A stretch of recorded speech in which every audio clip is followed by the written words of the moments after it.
Laura's Key by Anne-Marie Reedy. At Piedmont Middle School, a kid could run track or play tennis, but everyone wanted to be on the soccer team.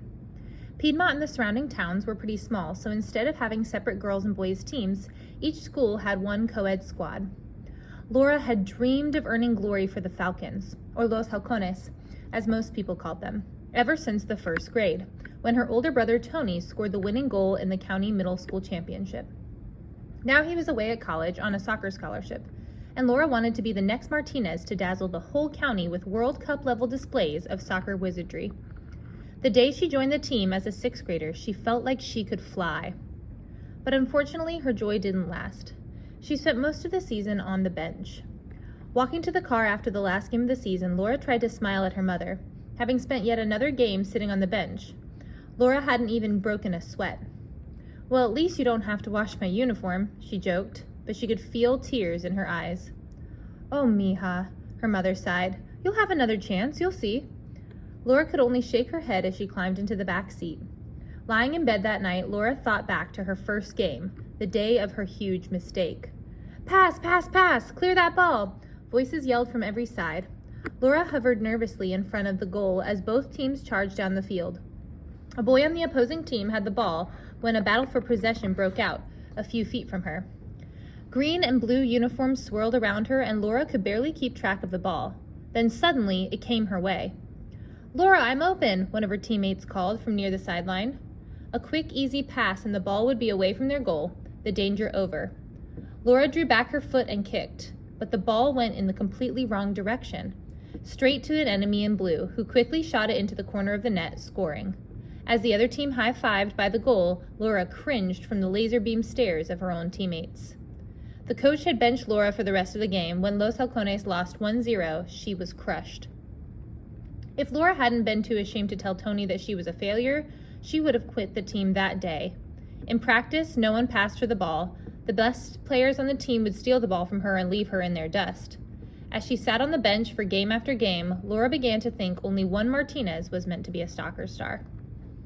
Now that the season was over, she just wanted to forget about soccer. She clearly wasn't good enough to play with Los Halcones, and that was that. A few days later, Laura's mother found her sprawled on the couch, watching a music video on her phone. "You'd be better off watching soccer videos, mija," her mother said. "What for?" Laura said, rolling her eyes. "Watching videos won't help me." "Oh, really?" Her mother put her hands on her hips, which usually meant somebody better shape up. "I saw that boy take the ball from you in practice last week, Laura. No one ever takes the ball from Tobin Heath. You could learn a lot from watching videos of her dribbling." "That won't work," Laura whined. "I need someone to watch me and tell me how I can improve. I can't get better by myself." Sighing, her mom sank down on the couch. "Laura, for every lock there is a key. We just have to find it." After a moment, she added, "What if I film you during practice to help you find ways to improve?" "But the season's over, Mom. No more practice, remember?" "The best players keep practicing even when the season's over," her mother said. "You remember Tony spending all summer bouncing a ball off his head in the driveway. That boy used to run 10 miles a day in the Arizona summer sun. You think he did that for fun?" "But to practice plays, I need at least one other person," Laura protested. Her mother patted her on the knee. "We'll find that key too," she said. "Let's just start with the dribbling." The next day was Saturday. Laura's mother shook her awake early. "Come on, Laura, let's go. Your breakfast is on the table, and then it's soccer time." Rubbing sleep from her eyes, Laura stumbled out of bed. She pulled on shorts and a t-shirt, her pursed lips and flared nostrils broadcasting her mood. But once she'd finished a plate of her father's famous scrambled eggs with jalapenos and warm tortillas, she rushed to the closet to dig out her cleats. Could I really become a better soccer player, she wondered. Laura ran to get a soccer ball from the garage, but her mother said, "We won't be needing that." "Why not?" Laura asked. "You'll see, come on." Her mother strode down the street with a tote bag over her shoulder and a jumbo box of trash bags under her arm. Frowning, Laura followed her mother to a vacant lot a few blocks from their house. Though the lot was certainly big enough to practice dribbling, it was also full of weeds, old tires, rusty beer cans, and takeout cartons. Laura raised her eyebrows. "You want me to practice here?" Her mother handed her a big black trash bag and a pair of thick gardening gloves. "You do too much sitting around watching YouTube, mija," she said, pulling on her own gloves. "If you squat down each time you grab something, your legs will get stronger and faster. Let them try to catch you then." It took all weekend to clear the lot. Late Sunday afternoon, Laura stood next to her mother, gazing out at the newly cleared ground. Her legs burned when she moved, so she supposed they must be getting stronger. She caught her mother's eye, and they shared a big grin. Laura built a rickety goal with scrap wood and duct tape. It looked like she could knock it over by sneezing, but it was good enough for her to practice shooting. She and her mother developed a routine each weeknight before dinner.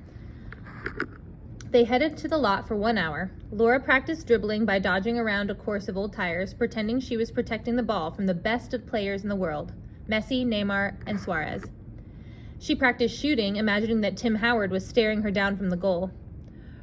Her mother recorded everything, chuckling to herself. Between the uneven ground, bad lighting, and mosquitoes, Laura made more faces than a ventriloquist. At first, they sat down to watch the videos. They doubled over in laughter. But Laura began to be able to see her mistakes, like the way she leaned too far back when she shot the ball. As spring blossomed into summer, she struggled to correct what she saw. Her mother told her she was improving, but when Laura watched the videos, all she saw were those same mistakes over and over. Like a pot of water on the stovetop, Laura's frustration bubbled hotter and hotter. When summer vacation began, Laura was spending every day down at the soccer field practicing her moves. Her mother would come to film her after work. They must have looked crazy. Laura running up and down the lot kicking the ball, and her mom, still in her suit and heels from the office, jogging after her with a smartphone in hand. One evening, Laura was running down the sidelines when she heard, Laura, what are you doing? She stopped, panting, and saw Daquan, a boy in her grade at school, and a couple of the other kids from the neighborhood. I'm perfecting my dribble against imaginary defenders, Laura said. She laughed when she saw the looks on their faces. Then she asked, I don't suppose you would want to practice with me? I would, Daquan said, but they wouldn't take me on Los Halcones because they said I don't run fast enough. Oh, I have the key to open that door, said Laura. I used to be slow, but my mom taught me how to get faster by strengthening my leg muscles. She ducked her head and peered out at Daquan from behind her bangs. I can show you if you want. Dope, Daquan said. I have a net we can set up at the other end of the field, too. Isabel, who lived a few blocks over from Laura, said, I want to play. I can kick the ball anywhere I want to, but I don't really understand the rules. Her cheeks reddened as she lowered her eyes, and Laura knew why. In their neighborhood, not understanding soccer was like not knowing 2 + 2. No worries, I can teach you, Laura assured her. I spent so much of last season on the bench that I basically have the rule book memorized. Laura rolled her eyes and let out a theatrical groan. Isabel smiled. Cool. I bet I could get my little brother and his friends to play if you want. Daquan said, yeah, my 10-year-old sister will want to play too, and we could take turns recording a video when your mom's at work. Then everyone would get a chance to play. Laura spun around to where her mother was standing and was surprised to see she had put her phone away and picked up her purse. Time had flown by so quickly. Okay, mija, it's dinner time. We gotta go. Smiling at Isabel and Daquan, she added, you kids make sure you bring plenty of water with you tomorrow, maybe oranges too. You know how hot it gets running around in the sun. Laura waved goodbye to her new practice buddies and skipped after her mother. When she caught up, her mother winked at her. See, Laura? A key for every lock. Laura met Daquan and Isabel the next morning, and they each brought siblings or friends along. Laura's mom had packed her old red wagon full of water and oranges for snacks. They started their practice with the squats and sprints Laura's mother had recommended for strong legs, and then practiced passing the ball to each other. They missed a lot of passes, but everyone encouraged each other and tried their best. Laura never knew soccer practice could be so much fun. As she walked home for dinner, she thought, I really hope they can all come back tomorrow. They did come back, and as the summer passed, more friends from the neighborhood joined in. The kids took turns being the official videographer, and on rainy days when they couldn't play, they gathered at Laura's house to watch the videos. That summer, Laura's feelings about soccer were like a roller coaster. One moment she would feel like Carly Lloyd smashing in a goal, but the next she would trip over her own feet and land in the dirt. Sometimes she didn't even want to get up. It was like Los Halcones practice all over again. But there was one big difference between those practices and these. When she landed on her face, Daquan pulled her back up, asking, okay, Cap. When one of her passes went awry, flying off towards who knows where, Isabel would joke, hey, I'm over here.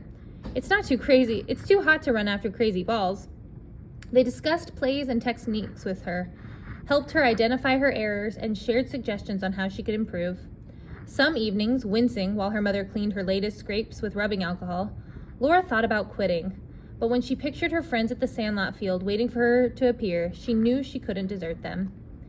One afternoon, they were practicing passing, still Laura's weakest skill, when Isabel called out, "Hey Laura, I think you have a visitor." Looking to the side of the field, Laura thought she would see her mother, home early from work. But instead, she saw a tall, lean young man with a huge smile. "Tony!" Full of excitement, she dashed towards her big brother, laughing. He scooped her up in his arms. "Hey, little Lalu, when'd you get so tall?" he laughed. "I gotta ask Dad what he's been feeding you." Laura squeezed him hard. "I thought that college coach was gonna keep you practicing soccer all summer and you never get to come home." Tony smiled and held her at arm's length, admiring how fit and brown she was. "Believe me, I needed the practice, but I also needed some of Dad's huevos y jalapenos. And when I heard my little sis was starting her own soccer empire, I decided to come back to check it out. Wait till Los Halcones see you in September." Laura's heart fell.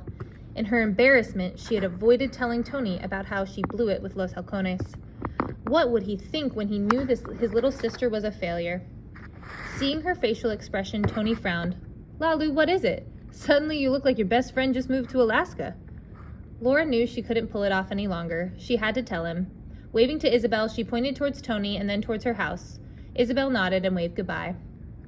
Grabbing her water bottle, Laura started walking towards the house and tried to figure out where to begin. "Tony, I don't know if they're going to let me play on Los Halcones next year. I messed up so badly. Everyone on the team hates me." Tony snorted, but Laura plowed on with her story. The missed pass, the goal, the loss in front of the whole school. By the end, she was barely whispering, tears running through the practice dust that coated her cheeks. "I'm so sorry, Tony. I didn't mean to let you down." Tony stopped walking and crouched down, turning Laura by her shoulders so that they were face to face. He gently wiped the tears from her cheeks. "How could you ever say that? You could never let me down. I mean, I just saw you out there using all your free time to get better and help your friends get better. Don't you know how proud that made me?" Laura wailed. "But if I hadn't blown with Los Halcones, I never would have needed to spend all summer practicing. I only started to because I'm the worst one on the team. Come here." Tony led her over to the stone wall that bordered their parents' property. Sighing, she sat down beside her and put his arm around her shoulders. "Lalu, I'm sorry. I see that I'm the one who let you down."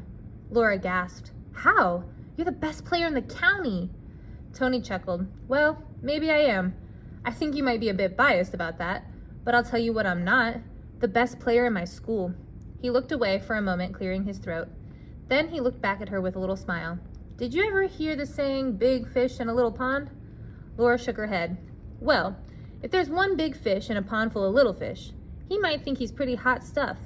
But then one day he swims downstream to the ocean, and the first time he sees a shark, he realizes he's not that big after all." Laura stared at him. "Tony, are you saying you're that not so big fish?" Tony grinned. "That's exactly what I'm saying. See, when I rolled into college on a soccer scholarship, I definitely thought that I was hot stuff. But my school recruits from all across the country, Lalu.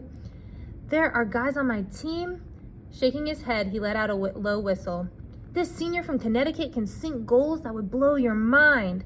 And there's a guy from Miami who dribbles like he has 4 feet. Like Tobin Heath?" Laura asked. Tony nodded. "Yeah, like Tobin Heath. In fact, the dude missed a couple weeks of school to try out for the men's national team." Laura bugged her eyes out to show how impressed she was. "Exactly," he said.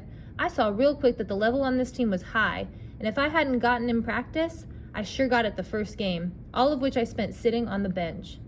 Tony was quiet for a moment, a dark look on his face. "That was rough for me, Lalu. I went back to my dorm that night thinking I was going to quit the team, quit college, all sorts of crazy stuff." "What stopped you?" "Well, first, I thought about what Mom would say."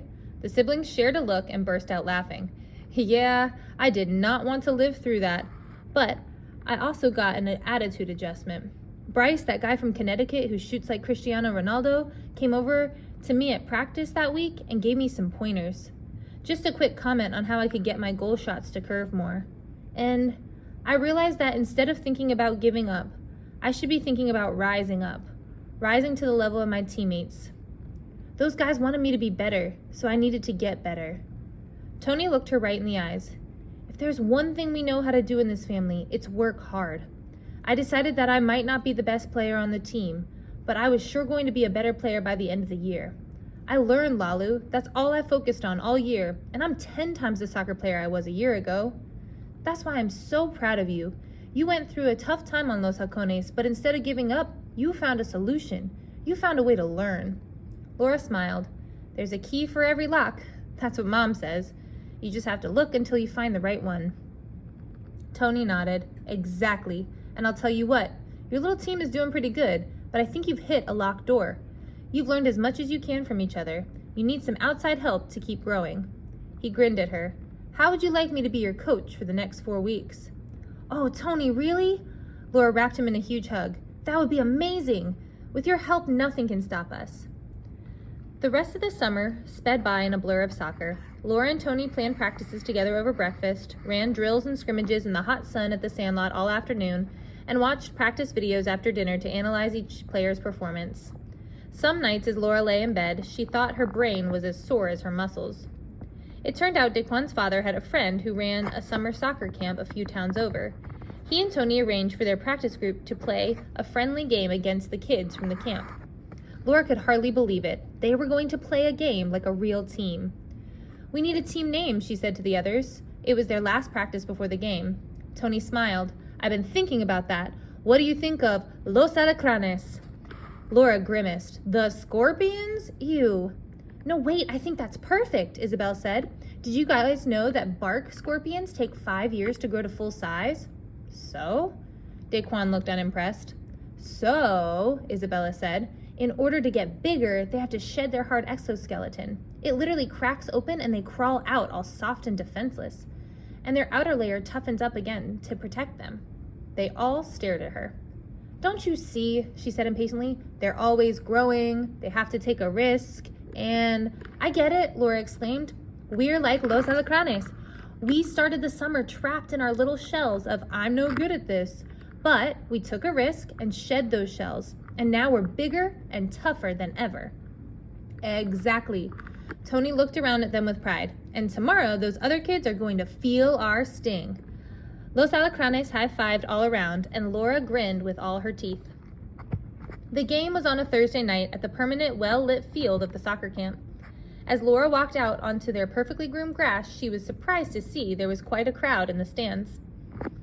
Her mom waved at her, and her dad winked, his hands full of snacks. Daquan's brothers were up there, and even Isabel's grandma came along. Suddenly, Laura's pulse picked up, and her palms felt sweaty. This was nothing like their sandlot. Hey, Daquan said behind her, if they play on this fancy field all the time, I bet they ain't even ready for what these desert scorpions can do. They nodded at each other and ran to where Tony was leading the team through warm-ups. The game was exciting and much closer than Laura had expected. Los Alacranes were outmatched, but they put up a tough fight.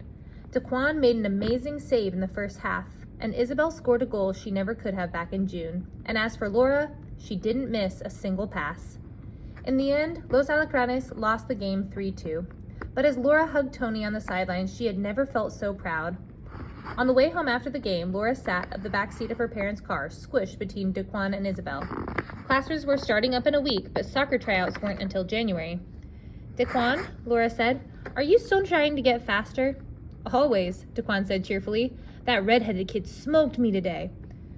What are you plotting now, Laura? Isabel asked with a smile. Well, I was thinking we might run cross-country this fall. For every lock, there is a key, the three of them said together, bursting into laughter. In the front seat, Laura's mother smiled silently.